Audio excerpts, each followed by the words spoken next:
जय जगन्नाथ। છોટાઉદેપુરમાં વાજતે ગાજતે ભગવાન જગન્નાથ નગરચર્યાએ નીકળ્યા। ભાઈ બલભદ્ર અને બહેન સુભદ્રા સાથે નગરમાં ભ્રમણ કરી પ્રજાને આશીર્વાદ આપ્યા। ઉમટી પડ્યું માનવ મહેરામણ। છોટાઉદેપુર નગરમાં આજરોજ અષાઢી બીજને રથયાત્રાનો પવિત્ર પર્વ ઉજવાયો, જેમાં ભગવાન જગન્નાથ, ભાઈ બલભદ્ર અને બહેન સુભદ્રા સાથે નગરમાં ભ્રમણ કરી પ્રજાને આશીર્વાદ આપ્યા છે। આ પર્વ ઉજવવા નાના બાળકથી માંડીને વૃદ્ધ ખૂબ જ મોટી સંખ્યામાં જોડાયા હતા।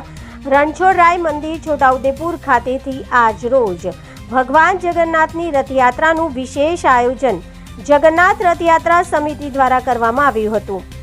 નગરમાં નીકળેલી રથયાત્રા રણછોડરાય મંદિરથી નગરના રાજમાર્ગો ઉપર ફરી હતી અને ભારે આસ્થા, શ્રદ્ધા, ઉમંગ, ઉત્સાહ અને ભક્તિભાવ સાથે સૌ કોઈ આ ધાર્મિક કાર્યમાં જોડાયા હતા। નગરમાં નીકળેલી રથયાત્રામાં 5 બગી, જેમાં 2 વેશભૂષા અને 3 બગીમાં સાધુ સંતોને બિરાજમાન કરવામાં આવ્યા હતા, જેમાં 1 બેન્ડ, 2 ડીજે, 1 ભજન મંડળી, 2 ઘોડા, 1 નાસિક ઢોલ, 1 રામ ઢોલ સાથે વિશાળ રથયાત્રા નીકળી હતી, જેને સમગ્ર નગરમાં એક આકર્ષણ જમાવ્યું હતું। આ પ્રસંગે ભગવાનને રથમાં નૈમેશભાઈ ઠક્કર પરિવાર, ફુલહાર રાકેશભાઈ શિંગોડ, પરહિદ વિધિ, રથ પ્રસ્થાન શાસક જસુભાઈ રાઠવા, રાજ્યસભા સાંસદ મુકેશભાઈ રાઠવા, જિલ્લા પોલીસ અધિક્ષક ઇમ્તિયાઝભાઈ શેખ, ધારાસભ્ય જયંતિભાઈ રાઠવા, નારાયણભાઈ રાઠવા, સંગ્રામસિંહ રાઠવા, નગરપાલિકાના સભ્યો સહિત રાજકીય આગેવાનો, નેતાઓ અને સામાજિક ધાર્મિક આગેવાનો દ્વારા કરવામાં આવી હતી।